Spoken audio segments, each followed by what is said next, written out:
Mwaramutse hari amakomende nzavuga ngo amakomende n'ayimbonerakure abantu bagashavura ngo none wewe nguwo mudahuje wese singuca umwita imbonerakure.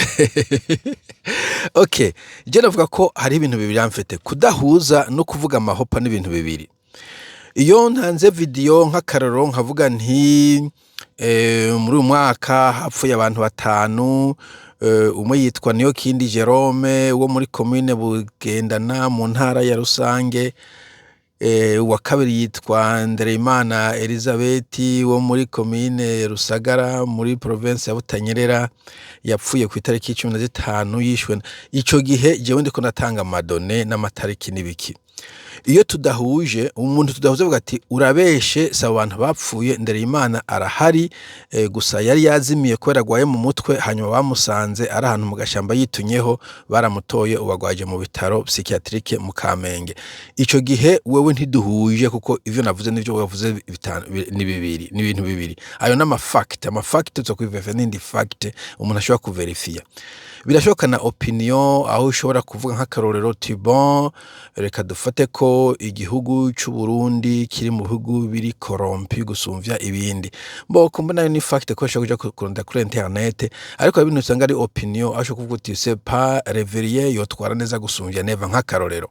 Je nkabivuga uko nkavuga nti kubera iki wewe yagiye avuga discours imeze uku singo ndapromoter révérié ndiko navuga juste opinion. Iyo ico ni opinion nta muntu abizi neza uwo mushira ko vyogenda ko naratwara.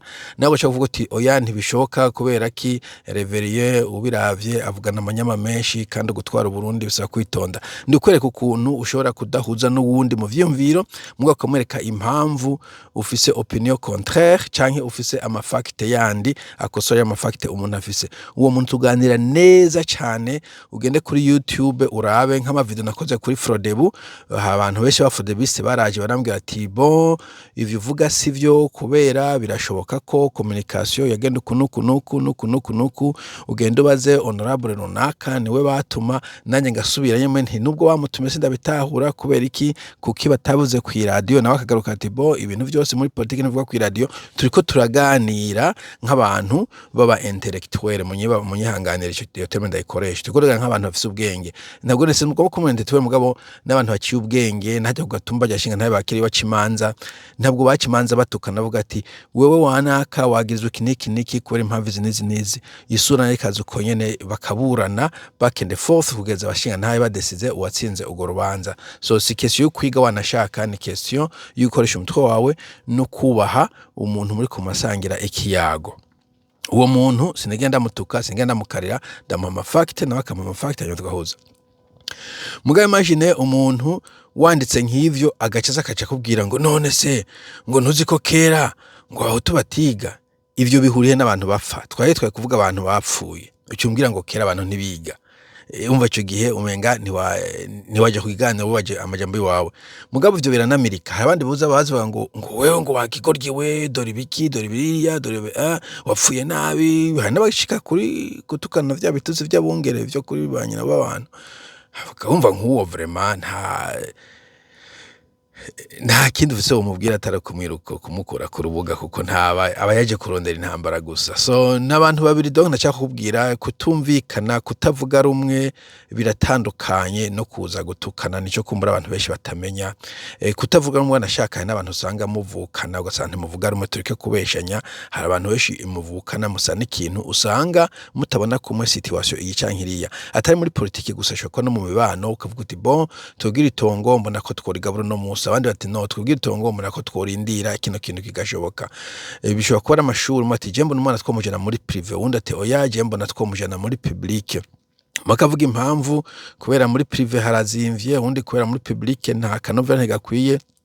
Undi akavuga ati bon nawe kadakwiye tumurondere tutaringi ashobora kukacinga up cyo kimwe n'uwo kuri privé ugasanga umweko muraganira ntimwahuje kugeza aho mutora solution ariko cyana mutoyitora mugabo mukaganira umose atanga argument ziwiwe. Sico kimwe nuko wotamuheruka avuga ati madame nashaka umwana aje mujana muri public canke vice versa aje kubwira ngo oh wagiwe kigabo cy'urutwero nini niba warakenye genda wiyahure canke gurisha ifyigo.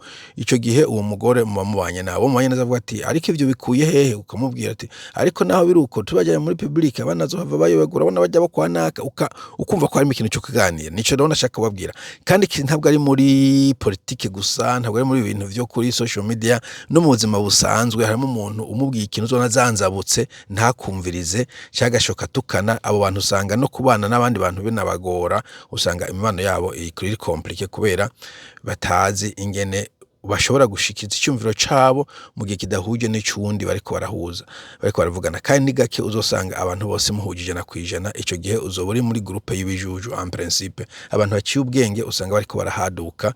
Je nkora muri industrie yo muri IT canke technology logiciel, usanga tuko turahaduka cyane ku bintu novuga biri technique. avuga uti boje nifuza ko dukoresha i technology iyi, ubundi ati jereka dukoresha, ukabereka igituma baza ko technology ugiye uri uraproposa iri superieur kuri technology y'abandi bariko baravuga. kumbure irazimbutse, kumbure iroshe gukoresha canke kwiga, kumbure ntirimwe ibibazo vyinshi, ubundi nakazana impamvu, hanyuma mukicara kuri tableau mukadrawinga vya vrai ni vya faux canke negative na positive, mukagira conclusion mukavuga reka dukore iyi nzira iyi canke iriya. mugabo hakaba ikintu cyo kuganira. Nico nashaka kuvuga.